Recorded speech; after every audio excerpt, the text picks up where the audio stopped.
like this, everything is going to be open, okay? So I'm going to go through all of this and show you each model what we could ask you.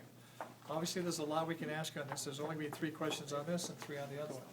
So there's 6 you have to learn on this, okay? So here's some of the things you can use.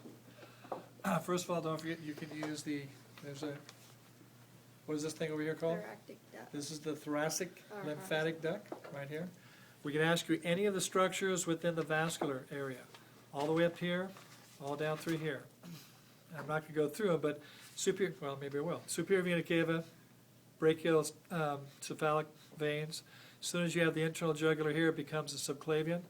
This is going to be the brachiocephalic. As soon as you get to here, it's this becomes the subclavian. This one actually shows this coming out here. What do you think this is? It's not the subclavian, it's actually the one that comes all the way down, that very long one that goes on the outside, called the cephalic. Okay, this is the cephalic. If you see anything in here that's blue, it's a vein, artery. If it's red, it's a vein. Remember, if it's in the lung field, flip it. We can see the bifurcation of the trachea, the primary. You can see secondary and tertiary. You can see the trachea up here, the thyroid gland, the thyroid cartilage. You can actually even see the intercostal arteries. You can see the celiac trunk. This is the abdominal aorta, common iliacs, internal, external iliac. This is the gonadal we were talking about that comes all the way down. These are the ureters, come all the way down. Adrenal glands. I'm not going to ask you about the kidneys here, a little too small. You have the inguinal lymph nodes and vessels. You'll have the axial lymph nodes and vessels. And I think over here you can see the cervical, some of the cervical lymph nodes and vessels. And that's about it for the chart. So you have all those, you have 2 of these, so you'll be asked 6. Oh, excuse me, the other one, I'm sorry. Oh. No, this side. Can't see it, I know, hold on. This has a parotid gland, which is a salivary gland. It also has, on this side, this is the submandibular salivary gland over here. All right, so let's go through the colon. So the colon, most of this is just going to be identifying structure. I'm not going to ask you any vascular supply structures on this. So we're looking at, this by the way, has, you could actually have it set up like this, where we can ask you, what is this? This is going to be the what? The greater what? Omentum. This is the greater omentum, okay? But more than likely, we may just pop this open so you can see everything.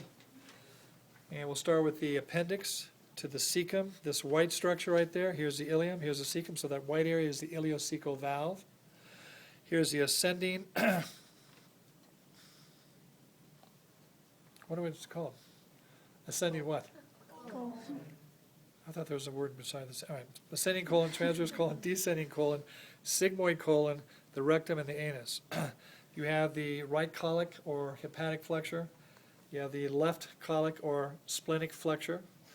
Every one of these little pouches is a haustra, and this little band right here that goes on both sides, by the way, is the tinea coli.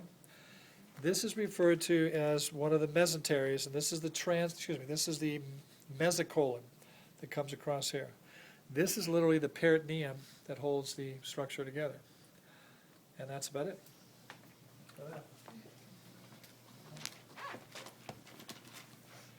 The lung doesn't have a lot, especially when I use this one. We could use both of them. So the lung, you're going to have the oblique fissure, cardiac notch. The actual notch and here is the same thing, both of them. This is the helix or hilum. This is the diaphragm muscle.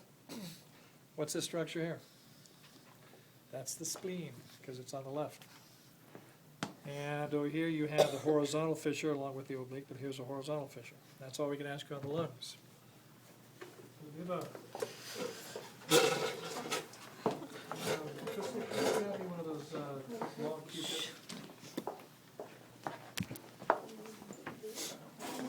Q-tips. I'm sorry, Q-tips over there.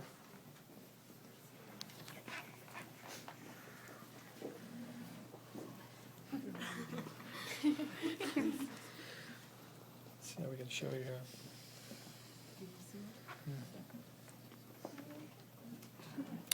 All right, so the liver literally sits like this. This is going to be the falciform ligament, right through here, this white area. I'm sorry, what was that? Falciform ligament. Let me get back here a little bit for you. And you have right lobe, left lobe. If you turn it around, look up underneath it, you have the gallbladder, the cystic duct, and this is the right and left hepatic duct to the common hepatic duct, which meets the cystic duct to form the common bile duct.